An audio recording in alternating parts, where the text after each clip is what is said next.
Let's get this show started!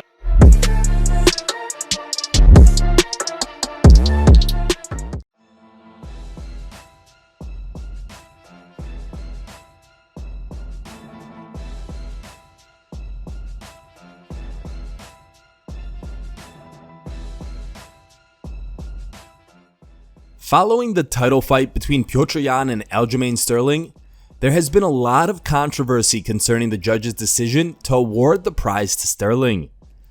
There are fans and media alike who have spoken out about the outcome of the fight, debating whether or not it should have been Petr Yan who was awarded the victory.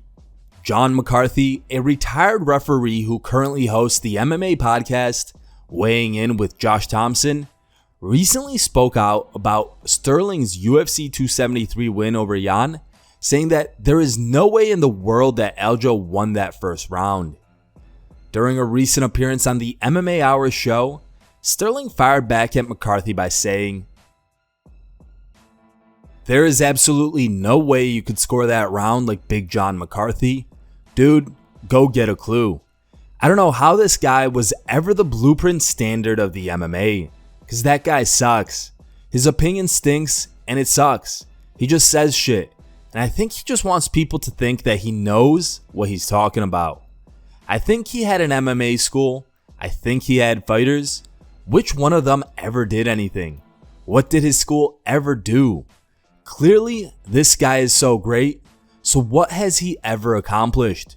Other than trying to judge people and being completely wrong about the scoring criteria of the fight. If you want to have an opinion, John, it's okay, but it doesn't mean you're correct because you're not going by the criteria of how you score a fight.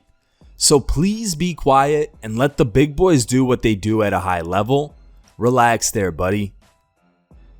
Now, Big John took to social media and fired back at Aljo with the following tweet. "Alright, Aljamain Sterling, I see that what I say causes you great distress. The fact that I don't agree on a single round should not affect or impact your life in any way. I said you fought a great fight, and you did. Congratulations. Name calling? Really? Champions are above that." McCarthy also commented on the situation during a recent interview on Unlocking the Cage with Jimmy Smith. Here's the clip. I thought he fought a fantastic fight in this second fight. I thought he was smart. I thought he got into Jan's head as far as he got it to the point where Yan wanted to hurt him. And you know that if you're a fighter going out there angry, you usually don't fight as well. And I don't think Yan fought as well. And I thought Sterling fought much better, much smarter. Didn't have quick things that he was trying to do in the first fight in the beginning where it kind of burned him out. I thought he fought great. The real problem for him with me in this one is I said I didn't think that he won the first round.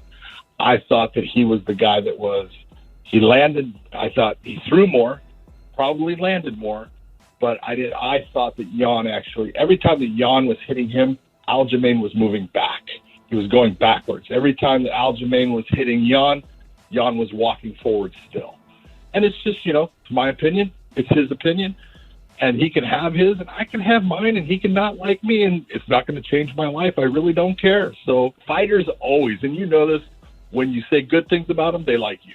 If you don't agree with what they did or you go against them and say you thought somebody else won, you're the worst. So I'm the worst.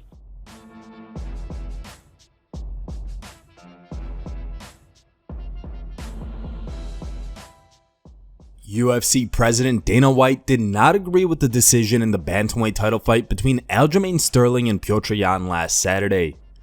According to Dana, Petr Yan won 3 out of the 5 rounds in the co-main event of UFC 273. Speaking to Jimmy Smith on Unlocking the Stage, Sterling's longtime coach, RAY LONGO, discussed the scoring and responded to Dana White's comments about the fight. Here's the clip. The game plan was not to stand in front of them and to use your movement, create those angles to set up for the takedowns. Look, the guy looked like Frankenstein. He didn't do a damn thing in that first round. I think anybody that scored it for Petr Yan is literally a fool.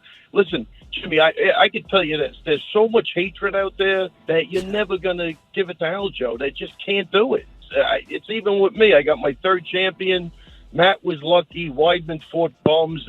Silva killed us. You can't combat hatred like that. It's just, you can't. And if you were a Petr Yan fan, there's no way you thought Aljo won that first round. It's just the way it is. But if you look at it based on the criteria with the strikes, and I thought he was doing great with his footwork. We know Jan's a slow starter. Yeah. And, he comes forward. I don't know. He didn't land anything in that first round. No, I mean, the only thing that, appears that Aljo said after the fight, looks like it's going to be TJ Dillashaw. I mean, that's what I'm hearing. But did the UFC say anything? I think Dana might have alluded to that. And, see, that's the other problem. Dana, by saying that, creates, then they go, well, even the boss said it. The boss isn't a judge. Right.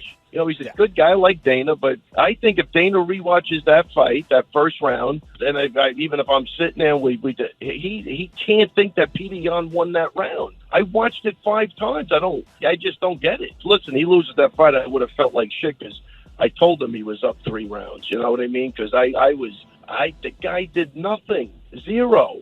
I watched it again minute by minute, And Aljo, his ribs were starting to get red in the first round. Aljo landed some nice body kicks.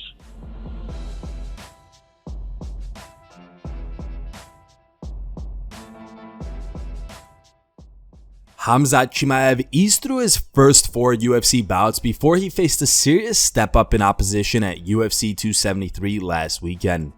The 27-year-old survived some difficult moments to emerge victorious against Gilbert Burns, improving his perfect record to 11-0, and established himself as a legitimate threat to the reign of the 170-pound king, Kamaru Usman.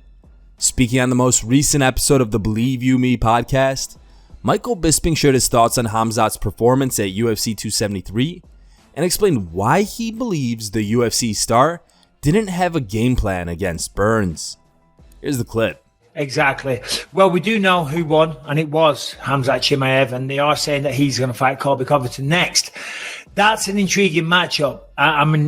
I thought Khamzat passed the test with flying colours. Dana said he's the real deal. Dana said, how often have you seen somebody come out of nowhere and then all of a sudden he fights the number 2 guy and then wins, which he did. Tough fight. But as I say, those fights going the distance like that, I feel Khamzat's going to learn even more about that. It seemed to me that Khamzat, because he has been so successful, because on the regional scene prior to the UFC he was dominating everybody, then he comes to the UFC and you weren't supposed to say the city's Harrington, you're supposed to ask us to guess. Anyway, then he comes to the UFC, dominates everybody, wipes the floor with everybody, right? I don't think he had a game plan against Gilbert. I think there's a potential that, because he just fought him, didn't he? Do you know what I mean? He didn't go out there. He wasn't overly strategic. He wasn't using his length. He wasn't keeping him on the end of the jab and using a lot of footwork, using feints, 1-2, step off, then shoot a takedown, whatever. I think he just went in there with a, yes, brother, I'm going to smash everybody. Do you know what I mean? And I think he'll learn from that. He'll know how tough it was and maybe in future have a little bit more of a strategic approach. Thoughts? Here are the top 3 memes you guys posted on MMA-memes.com. In third place is a meme posted by user Milena. Second place goes to Strong Bro.